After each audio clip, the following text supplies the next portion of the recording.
আজ পুলিশের ওপরে কার্যত ইট বর্ষণ করা হচ্ছে। আপনারা দেখতে পাচ্ছেন পাকসার কাছে যে প্রোটেস্ট ছিল, সেই প্রোটেস্টে মুসলিম সম্প্রদায়দের ঢিলের কারণে পুরো গাড়ি ক্ষত হয়ে গেছে।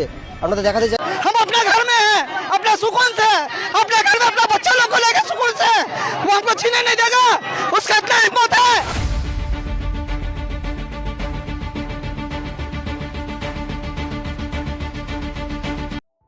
ভাই চারিদিকে এটা কি হচ্ছে, মানে বিশ্বাস করা মুশকিল পড়ে যাচ্ছে যেটা আমরা স্বপ্ন দেখছি না, আদৌ সত্যি এটা হচ্ছে। 2001 সালে অনিল কাপুরের একটা মুভি বেরিয়েছিল নায়ক, ঘটনাটা ঠিক সেরকমই হচ্ছে। তো হ্যালো গাইস, কেমন আছো? আসলে খুব ভালোই আছো। আমি শান্তসানি মুখ ভরা পুকুরে হলা সাথে চলেছি নতুন ভিডিও নিয়ে।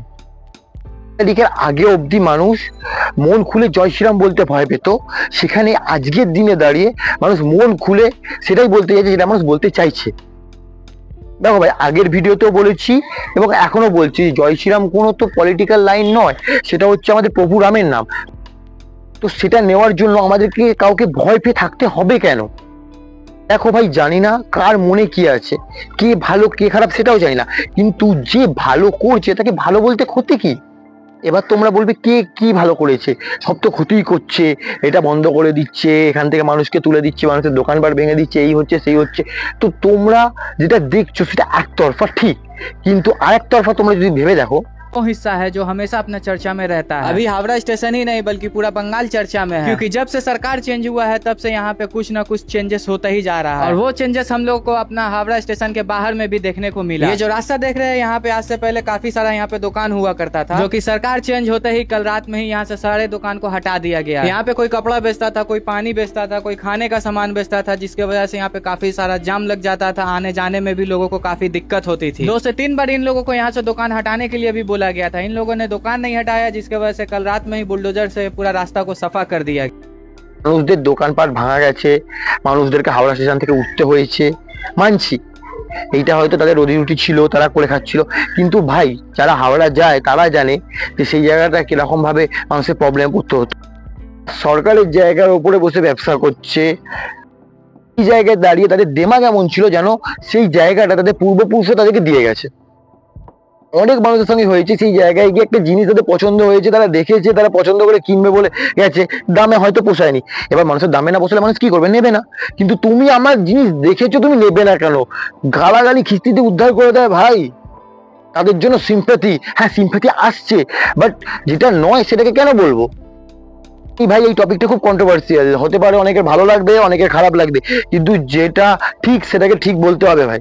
যে তুমি সরকারি জমির ওপরে বসে নিজের ব্যবসা চালাচ্ছ, তার জন্য সাধারণ মানুষের অসুবিধা হচ্ছে, সেটা তো কখনোই মানুষ মেনে নেবে না। আর যেটা করেছে দেশের সিএম, সে যদি করে থাকে সে নিশ্চয়ই কিছু ভেবেই করেছে। আমার দরজা ভেঙে দিচ্ছে, আমরা কোথায় যাবো? আমরা গরিবের লোক, আমরা কোথায় যাবো? আমাদের মোদি কি এমনি করে ভোটের জন্য জিতাবার জন্য আমাদের ভোট চুরি করে নিল, আমাদের সরিয়ে দিল। আমাদের জন্য মোদি সবকিছু আমাদের সরিয়ে দিচ্ছে। মোদি দিকে আমরা চাই, আমরা দিদিকে চাই, আমরা ওনাকে সরান, এখানে একদম সব দিক দিয়ে যাতে ভালো যেতে চাই। আমি দেখবো ইনসাফ কি ইনসাফ করছে আমাদের জন্য।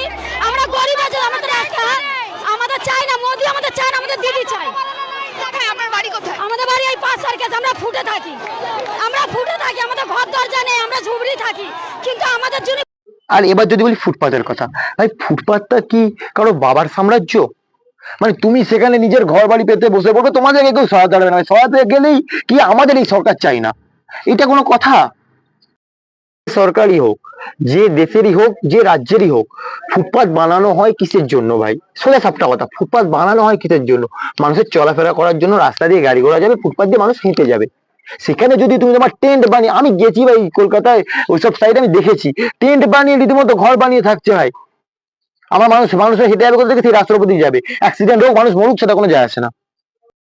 তাদেরকে যদি সে ওখান থেকে তুলে দেওয়ার জন্য বলে বা তাদের ওখান থেকে তুলে দেওয়া হয়, তখনই কি হবে? আমাদের এই সরকার চাই না ভাই, আমরা এই সরকারে খুশি নই ভাই। তোমরা মানোই না মানো, বিজেপি সরকার পশ্চিমবাংলায় আসার পর আমরা এটুকু বুঝতে পেরেছি যে আগের সরকারের আমলে আমাদের পশ্চিমবঙ্গ কতটা দুর্নীতিগ্রস্ত অবস্থায় ছিল। যে জায়গা আদৌ তাদের নয়, সেই জায়গার উপরই মানুষ ঘর করে বিন্দাস বসবাস করছে না, কিসের জন্য? তাদেরকে আগে সরকার সেই জায়গায় ঘর করার অনুমতি দিয়ে দিয়েছে। অনেক কেস দেখলাম যে জায়গা হচ্ছে রামের, কিন্তু জায়গা নিয়ে নিয়েছে শ্যাম। এখন জানতে পারছে সেটা রামের জায়গা। রামকে গিয়ে বলাতে বলছে যে শ্যাম তো ওটা দখল করে বসেছে, শ্যামকে গিয়ে বলাতে বলছে যে আমার আগে সরকার দিয়েছে। বাহ ভাই, আমি দেখেছি যখনই হিন্দুত্বের কথা আসবে, যখনই হিন্দু বিরোধের কথা আসবে, তখনই বাংলাদেশ কোথা থেকে জানি না ভাই উঠে এসে ওদেরকে সাপোর্ট করতে লেগে যাবে।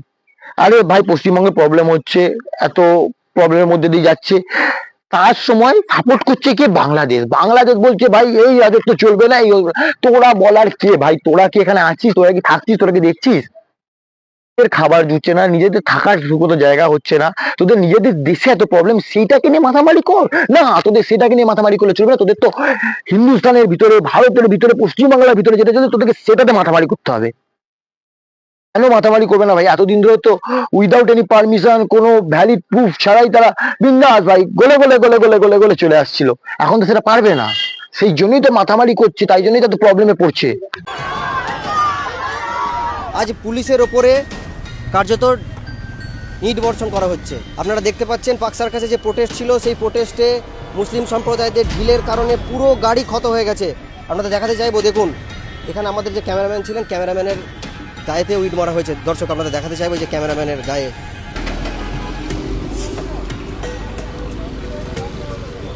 आज आप लोग नहीं चिल्लाइएगा ना दादा, आप लोग से बात ही नहीं करनी का। আপনাদের आप लोग से बात नहीं करनी है। কি দাবি আছে?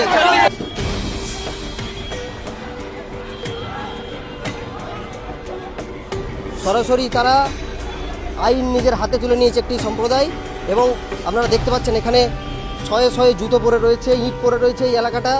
কারণ মূলত সেই একটাই, প্রাক্তন মুখ্যমন্ত্রী তিনি তার ভোট ব্যাংকের জন্য একটি সম্প্রদায়কে বরাবরের জন্য প্রশ্রয় দিয়ে চলেছিলেন। তার বর্তমান পরিণতি এখন এই পাক সার্কাসের ময়দান। আপনারা দেখতে পাচ্ছেন এই 7 পয়েন্ট কি অবস্থা করে রেখে দিয়েছে।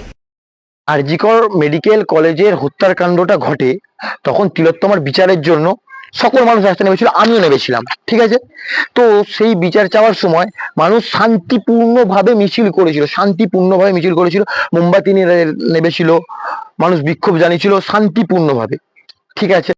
যার চাকরি চলে গেল, তখন সেই টিচাররা শান্তিপূর্ণভাবে মিছিল করেছিল, শান্তিপূর্ণভাবে তারা বসে অবরোধ করেছিল, শান্তিপূর্ণভাবে কোনো মারামারি, কোনো অহিংসাকে জায়গা দেয়নি তারা। তো এইবার যে বিক্ষোভটা কলকাতায় হচ্ছে, যে আন্দোলনটা কলকাতায় হচ্ছে, সেটা কি আদৌ শান্তিপূর্ণভাবে হচ্ছে? তোমাদের কি মনে হয়? তোমরা তো সোশ্যাল মিডিয়া ঘাটো, তোমরা তো এত কিছু দেখতো, তোমরা সবকিছুই বোঝো, তো তোমাদের কি মনে হয় এই বিক্ষোভটা কি আদৌ শান্তিপূর্ণভাবে হচ্ছে? একটা প্রবাদ আছে, নিজের বেলায় আঁটি শুটিয়ে পরের বেলায় চিমটি কাটি। এখানে সেই প্রবাদটা ভালোভাবে খাচ্ছে। টপিক আসছে যেটা হচ্ছে গরু হত্যার ব্যাপারে। এখানে মুখ্যমন্ত্রী বলেছে যে কিছু স্পেসিফিক নিয়ম মেনে তোমাদেরকে জিনিসগুলো করতে হবে, যারা যারা করবে তাদেরকে লাইসেন্স নিতে হবে। ভাই, যারা যারা বিক্ষোভ করছো বা যারা যারা এই জিনিসটা বলছো, তারা পুরোটাকে দেখো, পুরোটাকে জানো। আমি তো দেখলাম ভাই, ইন্টারনেটেও সার্চ করে দেখলাম, গুগলেও সার্চ করে দেখলাম, যে ওখানে বলা হচ্ছে যে তোমরা স্পেসিফিক কিছু নিয়ম মানতে হবে, তোমাদেরকে এই এই জিনিস আছে করতে হবে, তারপরেই তোমরা করতে পারবে। কিন্তু ভাই অবাক লাগছে কোন ব্যাপারটা জানো? মানুষ হিন্দু হয়ে গরুকে পোষে কিসের জন্য? কাটার জন্য। বিশ্বাস হচ্ছে না? দেখো, আমার ঋণ আছে 9 লাখ টাকা, ঋণের বোঝা শুভেন্দু অধিকারীকে নিতে হবে। কুরবানির নিয়ম বন্ধ করেছে, মানছি না, মানব না। মানছি না। রাজ্য সরকার কুরবানির নিয়ম বন্ধ করেছে, মানছি না, মানব না। মানছি না, মানব না। নাহলে আমার স্বামী সুইসাইড করবে বলছে, সন্তান অনাথ হবে, কিভাবে চালাবো? আমি তো মেয়ে মানুষ, আমার কি বাইরে যাওয়ার ক্ষমতা আছে? আমি কি ইনকাম করব? রেখা পাত্র দিদি ভাই যে কথা বলছে যে গরু যে 14 বছর বয়সীকে কুরবানি দিতে হবে, কথা তো এতদিন ছিল না। মাত্র 15 দিন ক্ষমতায় এসে আজকে নতুন নতুন নিয়ম, নতুন নতুন কথা চালু করছে। এই নিয়ম তো নেই, মানুষের জীবনের গ্যারান্টি নেই, তাহলে গরু 14 বছর জীবনের গ্যারান্টি আমরা কিভাবে নেবো? কিভাবে নেবো? শুধু তো গরুকে খাওয়ালে আর গরুকে দুধ বিক্রি করলে তো আমাদের সংসার চলবে না। কুরবানির কথা ছিল বলে গরু তুলতাম, গরু পুষতাম। এখন যদি এই নিয়ম চালু হয়, তাহলে মুদি আমাদের খাটালে গরু তুলে দিক, তারপরে আমরা সেই গরুকে মুদি খাওয়ানোর পয়সা দেবে, আমাদের দেখাশোনা করার পয়সা দেবে, তাহলে গোমাতাকে সেই 14 বছর বয়স পর্যন্ত আমরা রেখে দিতে পারবো। তার আগে গোমাতা এতদিন এই প্রথা চালু ছিল না, আমরা এই প্রথা রাখতে পারবো না। আমাদের কুরবানির প্রথা চালু করো, নাহলে আমাদের স্বামীরা সন্তানরা সব অনাথ হয়ে যাবে, সুইসাইড করবে বলছে। এর দায় শুভেন্দু অধিকারী, রেখা পাত্র, এদেরকে নিতে হবে, নিতে হবে। কুরবানির প্রথা চলছিল, সেই প্রথা চালু করে দিই। নাহলে আমার ঋণ আছে 9 লাখ টাকা, ঋণের বোঝা শুভেন্দু অধিকারীকে নিতে হবে। নাহলে আমার স্বামী সুইসাইড করবে বলছে, আমার সন্তান অনাথ হবে, আমি কিভাবে চালাবো? আমি তো মেয়ে মানুষ, আমার কি বাইরে যাওয়ার ক্ষমতা আছে? আমি কি ইনকাম করব? দিদি আপনার নাম এবং মৌসুমী ঘোষ, আমার বাড়ি বামুনিয়া। এনার বক্তব্য হলো আমি 8-10 লাখ টাকা লোন নিয়েছি। আরে ভাই, তুমি যখন টানতে পারবে না, তুমি জানো আমার রোজগার এত, আমি এতটা রোজগার করবো, তুমি গরু বেচার আশায় লোন নিয়েছো যে আমি গরু বিক্রি করে লোন শোধ করবো? এটা কোনো কথা? লোন কিরম ভাবে নেয়? আমি যতদূর জানি যে হ্যাঁ আমি মাসে 10,000 টাকা ইনকাম করছি, তো 10,000 টাকার মধ্যে আমি 5,000 টাকা ইএমআই দেবো, সেই মানুষ মাথায় রেখে লোন নেয়। এখন মানুষ যদি ভেবে চলে যে হ্যাঁ আমার কাছে গরু আছে ভাই, এই কদিন পরে গরু বিক্রি করবো, আমি লোন শোধ করবো, এরকম ভাবে যে কেউ লোন, আমি কিছু বলার নেই ভাই, এইসব কথাবার্তা শুনে নিজের মাথা গরম হয়ে যায়। রোজগার নেই, উনি খেতে পাচ্ছে না, উনি এই করতে পারছে না, ওই করতে, কিন্তু ওনার 10 লাখ টাকা, 8 লাখ টাকা, 5 লাখ টাকা লোন দরকার ভাই, লোন নিয়ে রেখে দেবে। কি করে ভাই অত টাকা লোনটারই কোয়ালিটিকে আমার জানা দরকার। এটা তোমরা খেতেই পাচ্ছ না এখনো পর্যন্ত, তোমরা 5-7 লাখ 8 লাখ টাকা লোন নিয়ে রেখে দিয়েছো। এটা যেমন একটা ইললজিক্যাল কথা, তোমাদেরকে আরেকটা ইললজিক্যাল কথা শোনাচ্ছি। কি বলবো কি বলবো, মোদের তো বাচ্চা নেই, কাচ্চা নেই, ওর তো বিয়ে হয়নি, আমাদের পেট কে দেখবে, আমাদের পেট মোদি দেখবে, আমাদের 4টে বাচ্চা আছে, আমি কি করে খাবো?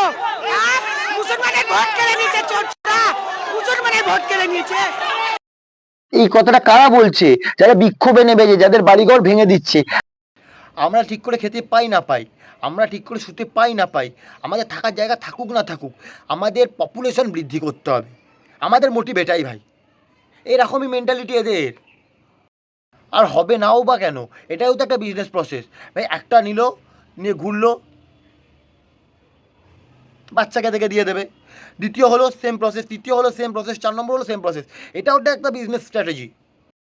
এইটা এমন একটা স্ট্র্যাটেজি যেটা টাটা আম্বানিও কখনো জানতে পারেনি ভাই। এই টপিক নিয়ে কথা বললে এখন আরও অনেক চুলছেড়া বিশ্লেষণ করতে হবে, তো সেই সব বিশ্লেষণ নয়, অন্য কোনো ভিডিওতেই করবো। আজকের ভিডিও এতটাই থাকবে, আশা করছি তোমাদের ভিডিও ভালো লেগেছে। আর যদি ভিডিও ভালো লাগে তো একটা লাইক করে দিও, চ্যানেল নতুন হয়ে থাকলে সাবস্ক্রাইব করে দিও, আর ভিডিওটা কেমন লাগলো অবশ্যই কমেন্টে জানিও, শেয়ার করে দিও আরও বন্ধুবান্ধবদেরকে, যাতে তারাও দেখতে পায়। তো দেখা হবে খুব তাড়াতাড়ি নতুন ভিডিওতে। চলো, বাই বাই। ভগবান আমাদেরকে মাথা দিয়েছে, মাথার মধ্যে ব্রেন দিয়েছে বিচার করার জন্য, মুখ দিয়েছে ঠিক ভুল বিচার করে বলার জন্য। তো ঠিককে ঠিক, ভুলকে ভুল বলতে শেখো, আর যদি সেটা নাই পারো, ভুলকে অন্তত ঠিক বলো না।